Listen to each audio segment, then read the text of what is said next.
नमस्कार, मी पंजाब डक हवामान अभ्यासक मुक्काम पोस्ट गुगळी धामणगाव तालुका शिल्लोड जिल्हा परभणी। आज आहे 18 सप्टेंबर 2024। सर्व शेतकऱ्याला सांगू इच्छितो आणखीन 3 दिवसामध्ये तुम्ही काय करा, सोयाबीन असं हार्वेस्टरनं काढून घ्या, कारण की राज्यामध्ये 21 सप्टेंबर पासून ते 2 ऑक्टोबर दरम्यान मोठा पाऊस पडणार आहे, म्हणजे नदी नाली वाहणारा पाऊस येणार आहे, म्हणून हा अंदाज लक्षात घ्यायचा। हा पाऊस सुरुवातीला तुम्हाला एक सांगू इच्छितो 20 तारखेला पूर्व विदर्भात, 21 ला पश्चिम विदर्भात आणि मराठवाड्याकडे येणार आहे। त्याच्यामुळे तुम्ही काय करा, ह्या 3 दिवसामध्ये तुम्ही तुमचे शेतीचे कामे आटपून घ्या, कारण की राज्यामध्ये हा पाऊस खूप मोठा राहणार आहे।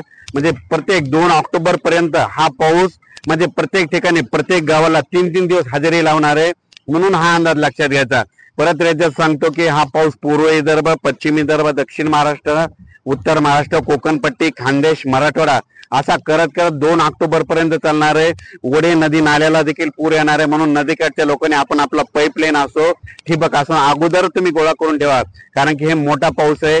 आणि विजा चमकत असताना माझी सर्व शेतकऱ्याला विनंती, विजा चमकत असताना झाडाखाली थांबू नका, कारण की या पावसामध्ये विजेचे प्रमाण जास्त असल्यामुळे विजा अंगावर पडू शकतात। आपली जनावरे झाडाच्या खाली बांधू नका, आपल्या सुरक्षेसाठी आपल्या घरी आणून बांधावे, म्हणून हे देखील लक्षात येतं। परत सांगू इच्छितो, या पावसामध्ये तुम्हाला एक माहिती असं म्हणून सांगतो की लातूर जिल्ह्यामध्ये जे मांजरा धरण आहे ते जवळपास आता 80% ते 100% या पावसात भरणार आहे, कारण की तो पाऊस कॅचमेंट एरियात पडणार आहे। त्याच्यानंतर माजलगाव बीड जिल्ह्यामध्ये काय होणार आहे, तिथे एक धरण भरायचं राहिलंय, या पावसामध्ये तिथं देखील पाऊस पडणार आहे, माजलगावचं देखील धरण भरणार आहे, म्हणून हे अंदाज लक्षात येतात। त्याच्यानंतर या पावसामध्ये हिंगोली जिल्ह्याचं येलदरी धरण 81% झालंय, तर या पावसामध्ये ते देखील 100% पूर्ण होणार आहे। म्हणजे आणि त्याच्यानंतर सांगायचं झालं, जायकवाडी मराठवाड्याची ताण भागवणारे धरण हे 100% भरलेलं आहे।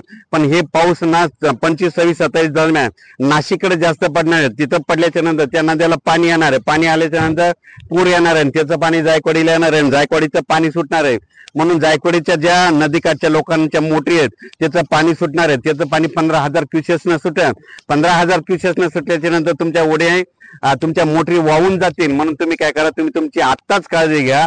आणि परत एक सांगतो, 21 सप्टेंबर ते 2 ऑक्टोबरच्या दरम्यान राज्यात मोठा पाऊस येणार आहे, म्हणून हा अंदाज लक्षात घ्यावा।